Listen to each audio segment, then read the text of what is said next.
Volition and Deep Silver are back with Saints Row spin-off Agents of Mayhem.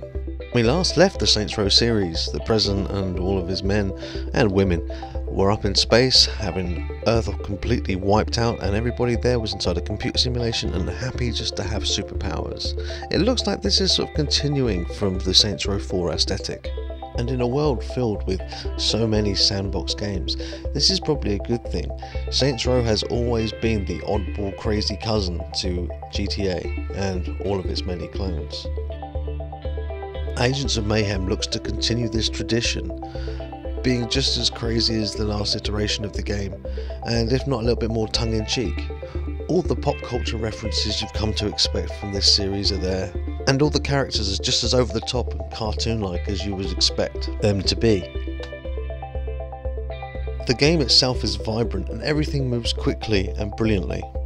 The voice actors do a really good job of keeping us entertained, delivering all the outdated pop culture references and tongue-in-cheek innuendos with humour and aplomb. The combat system's certainly not going to win any awards for innovation, but is solid and will perform well throughout. Travelling through the city of Seoul is not quite as over the top and quick to get around as Saints Row 4 was, but still, moving around quickly and freely is a joy.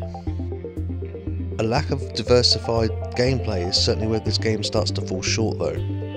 It won't take you long to realise you're just fighting waves and waves of the same clones, over and over and over again. Slight differences to tell them apart from the last wave. But that's not to say the gameplay is boring. Far from it. In fact, you'll be at least a good 4 or 5 hours in before you start to really notice this repetition. And at the end of the day, the gameplay mechanics work so well, and the game itself is so fun and over the top that you won't really care. You'll be quite happy to come back to more.